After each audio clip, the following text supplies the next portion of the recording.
then I would sneak off down a side path. And of course, I knew my body would leave behind way more scent molecules than my sock, but the time delay would mean that when the drone flew the pre-programmed flight path, eventually veering off the road and releasing the sock from the servo motor in the bushes, that scent would be much more recent and fresh for Zinka to hopefully follow. Alright, this one might be my personal favorite. And now that I was off the main road and into the woods, I found the perfect spot for my second trap. Smells gross. I knew from reviewing the Berkeley footage that Zinka was extremely interested in squirrels. Taxidermied squirrel, not Fat Gus for the record. Shay later confirmed this and let it slip it was a combination of their quick movement and their smell that she just found irresistible. So between train track squirrel and taxidermy squirrel, our bases were covered. Now obviously this trap wasn't going to trick Shay. The idea here was given Zinka's weakness for squirrels and their 1 hour time limit, every precious minute I got them to waste would increase my chances. After that, I continued up the trail for a few hundred yards until I came to another convenient fork in the path, perfect for my third of 7 traps. I wanted to lay another deceptive trail of my scent molecules going the wrong way in case the drone sock didn't work out. Only this time, to really cover my bases, I was going for a 3-pronged approach. This land-based vehicle, also known as the Mark Rover, would have one of my socks in a compartment with a fan that would blow out my scent, and then another sock in a liquid container to make some nice sock soup that would spray out my scent in case the scent molecules would bond well with the water. And then for the third, since I was out of socks, the part I'm not looking forward to, I'd have to go straight to the source. Using a cheese grater, I harvested some actual pieces of meat combined with some sawdust, so when the time came, it would slowly leave behind an overwhelming trail of meat along with the other 2 methods as the rover misleadingly roved along. And by the way, these weren't just Hail Mary ideas, because we ran some tests with Zinka showing she could easily isolate my scent using all 3 of these approaches. We got earth, wind, and water. Trifecta. What I don't have is a change of socks. Dang it. So with everything set and the rover timer counting down, I socklessly set out to set up trap number 4. And this next one is a doozy. This is basically a massive plane and propeller, just without the plane. The thinking here was I really confused Zinka when I used the fireman's piston because my scent trail just seemed to stop. Additionally, after reviewing the Berkeley footage, I noticed the reason she got caught up on the bushes outside the parking garage was thanks to the strong crosswind blowing my scent off the sidewalk. So what if I took that to 11 with some 95-mile-an-hour hurricane force winds?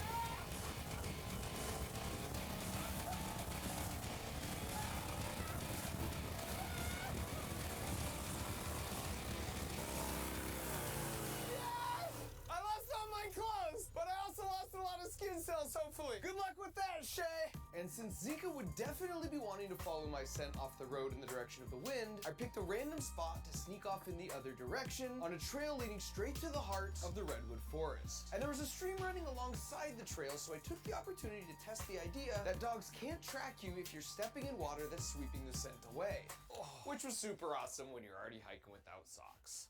From there, it was all about agility and stamina to cover a lot of ground through the redwood forest. With 5 of my traps set and only 2 to go, I was feeling confident. Nothing was gonna break my focus on the task at hand. Ooh. Oh! Yeah! All right, back to the hunt.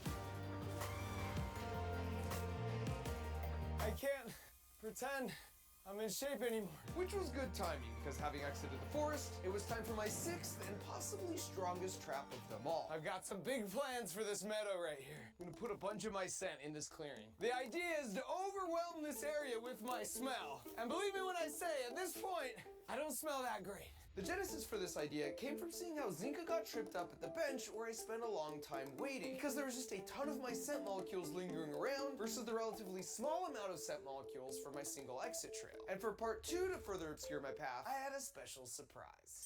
The bunny suit. I spent about 5 months wearing one of these every day at NASA as I tested and integrated my hardware on the Mars rover. As you can probably guess by now, the purpose of those bunny suits is to keep in those 40,000 skin cells per minute that we shed so we don't send the rover headed to Mars looking for life, contaminated with life of our own. And so with my bunny suit on, I would practically become invisible to Zinka's nose for my escape. Let's go. But to further tip the scales, I held my breath as I ran away. And if by some miracle Shay and Zinka made it this far, I had 2 final tricks up my sleeve. I knew Zinka was incredibly motivated by food because she would go for any morsel that was left out. Plus, that's how Shay rewarded her when she successfully found her target. And in one of our conversations, Shay let it slip that her favorite foods were chicken and cheese. And wouldn't you know it, but I just stumbled upon a bunch of chicken and cheese. That's gonna take her the wrong way down the path.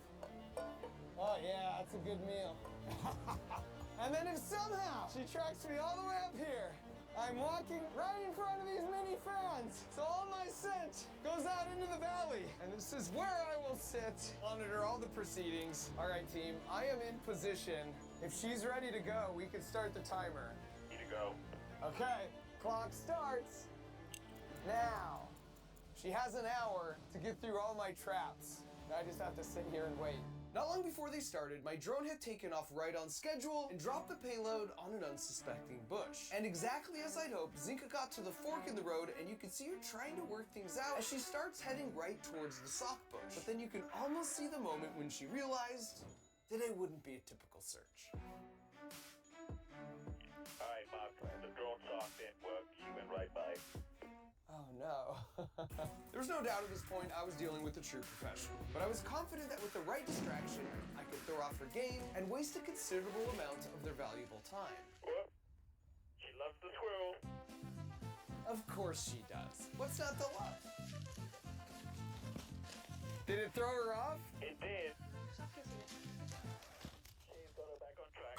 This actually brings us to our fourth of 5 myths. These dogs aren't working alone. It's not just a thing that the bloodhound can do. It is a partnership between the bloodhound and the handler. You don't get one doing their job at the highest level without the other. And in hindsight, I guess this seems obvious, but it wasn't something that had occurred to me. Shay's there to help Zinka stay focused, and if she's stumped, Shay can help think up different ideas to help her find the trail again. Just like when I jumped down to the first level, and Zinka was sure I teleported until Shay deduced what probably happened. Hopefully they lost valuable time there. That counts for something. But Shay wouldn't be much help at the next fork in the path, where I was pleased to hear the Mark Rover had initiated its time delay journey exactly as planned, dutifully wafting, spraying, and littering a fresh trail of me as it roved all the way down the path. This was a massive level up from the drone sock, which meant they were going to get so tripped up it almost felt unfair. Nope. Car didn't work. What do you mean it didn't work? Did she at least follow it a little? Just a little, but really where you were walking. She went back on track. Not cool, Zinka. Not cool. No way she gets my mega fan. I'm calling that right now. I lost my jacket and one of my 37 hats to this monster, so I really wanted this to work. And this time, I was not disappointed. It looks like Megafan might be working. We got a hit. She's moving in the same direction as that wind. She really seemed to be confused about what her nose was telling her, and sensing this and seeing the massive fan, Shay put 2 and 2 together and called her back up to look elsewhere. But then when Zinka hit on my actual escape route, Shay assumed it was another bad signal and called her off again. And this is where you can really see the mutual trust they have for each other. Because eventually Zinka circled back as if to say, nah, I know it. This path is totally right. At which point Shay understood and they headed down into the redwood forest. She's back on track. What? Take the bait. Dang it. It sounds like that was my closest one so far. It's the ravine and the water. This could be good. She seems to really love the water. She's frolicking along. Frolicking. This seems to be the fastest. What do you mean the fastest? She's moving along the path the fastest. Seems like the smell is right on the water. Oh, good. I'm glad I have 12 blisters and like really nasty smelly feet for nothing then. Shay would later confirm this as our final myth to bust, but scent molecules are actually hydrophilic, meaning they stick strongly to the water and the edges of the stream, making it in fact easier to track than just a normal path on land. And since Zinka was feeling refreshed from all that stream frolicking, she had no problem keeping up the pace for this endurance portion of the hunt, which was good because she was about to hit an olfactory brick wall. How close is she to the clearing? She's almost here. Okay, I think this is where it's game over. I'd spent about 20 minutes just trudging around this clearing, Now you're done. You're on a roll. leaving an overwhelming number of my scent molecules behind If she gets too discouraged because she can't find me, let me know and I'll come down the hill. before putting on my NASA suit for my quick escape, which meant at least from the perspective of her nose radar, I had effectively disappeared. Wow, no hesitation. She went right through. What? Really? Zinka, you're killing me. I think my minutes are numbered. Ah! She is on her way up this hill. She's got about 15 minutes left, but if the chicken and cheese can just distract her enough, I may have a glimmer of hope here. Nope. Get to work. Hey, get to work. Oh, it totally was. Yes! Yankee, come on. Get to work. Have the second bowl now. I know, those are good. Oh, she's got a whole bunch of chicken and cheese. She's working her way up the bowls of the chicken and cheese. Munching away. That's good. Leave it. Clock's ticking, Shay. If I'd only quadrupled my chicken and cheese order, I might have stood a chance. But as it was, she immediately backtracked down the fork and headed straight for me. It was nerve-wracking. But then, at what only can be described as an 11th hour salvation, the final 3 fans seemed to trip her up, and she second-guessed herself, heading back down the path. It's interesting she came back down towards the bowls. Come here, think. Come on. Oh, more. Okay, scratch that. Knowing there was time to spare, she apparently was just flexing on me and double-checking the bowls were, in fact, completely empty. So with a full belly and the proud gait of a winner, she led Shay around the bushes to my final hiding spot. No!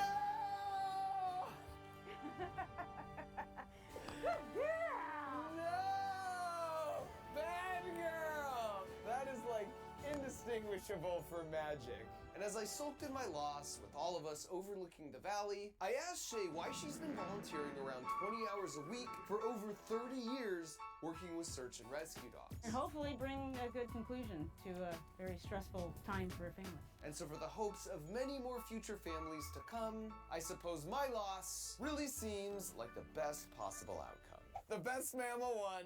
You were a formidable opponent. What if forks were made of salt? Would every bite of food be perfectly salty?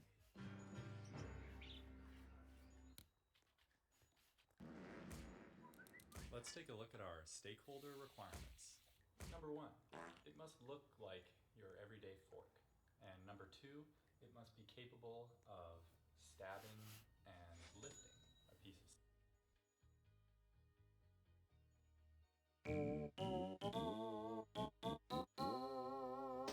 Is that a dog?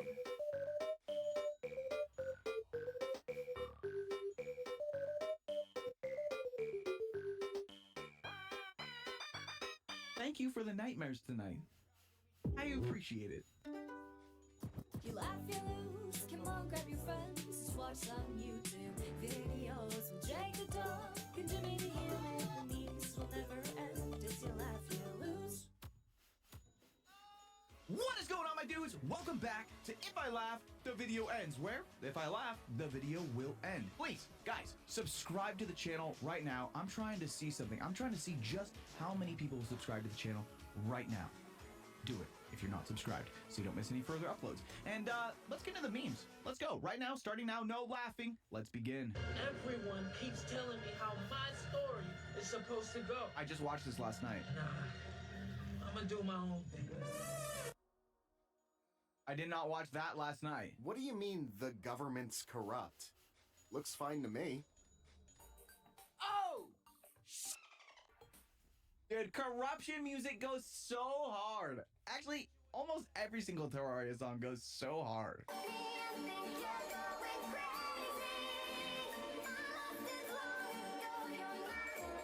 He good?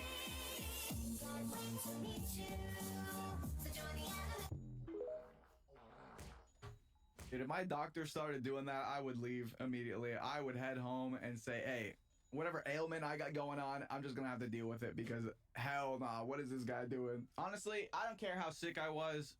With that doctor, I'm heading out. I'm heading out. But you know where you should head out because it's sick as frick? Over to my Twitch channel, twitch.tv/Jameer, where you can watch these You Laugh, You Lose live! And you can submit your videos in the media share, or you can join the Discord and submit your videos for absolutely free. Join the